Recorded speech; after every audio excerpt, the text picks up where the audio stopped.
Cooperatives. You've maybe heard the word before, but what exactly are co-ops? They're not part of government, they're not charities, and they're not regular business corporations. So what are they? Well, co-ops are legally recognized groups that offer another way to organize people and activities to achieve common goals. Co-ops are person-centered, and they're able to consider more than just the bottom line. Community is at their heart. That's what sets them apart.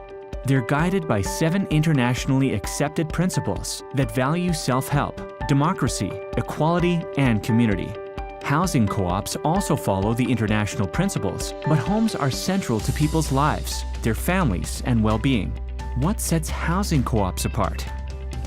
Most people in BC either own their homes or they rent their housing from someone else, a private landlord, governmental organization, or a housing society.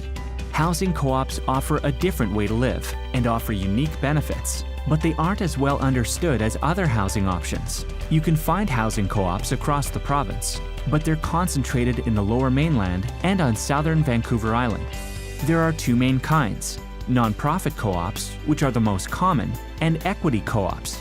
There are more than 260 nonprofit housing co-ops in all, with more than 15,000 homes. We'll focus on the nonprofits.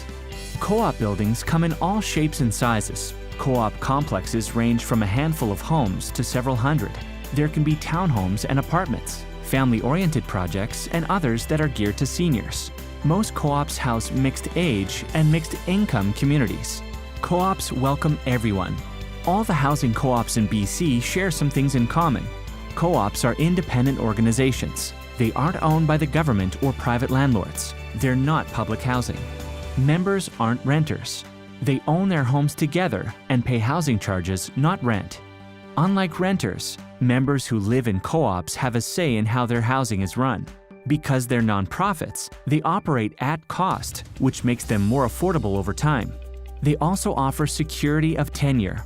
Members can stay as long as the co-op meets their needs, and they follow the rules that they agree to together. Most importantly to many, co-ops are communities where members know and support each other. They're also part of a bigger community of co-ops, locally, nationally, and internationally.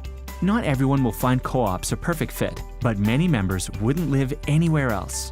Maybe the biggest downside to co-ops is that there aren't enough of them to meet the demand, but we're working on that. Housing co-ops, old and new, find support from a number of organizations. Many co-ops have or have had relationships with government. But the main bodies that represent housing co-ops are the Cooperative Housing Federation of British Columbia and the Cooperative Housing Federation of Canada, which work together. CHF BC and CHF Canada are also co-ops, and they provide advice, planning assistance, education, advocacy, and group buying options to their members. These sector organizations are independent and they aren't funded by government. Members choose to join, and CHF BC is proud to count more than 90% of nonprofit housing co-ops in BC as members. To learn more about housing co-ops in BC or about CHF BC, visit our website at chf.bc.ca.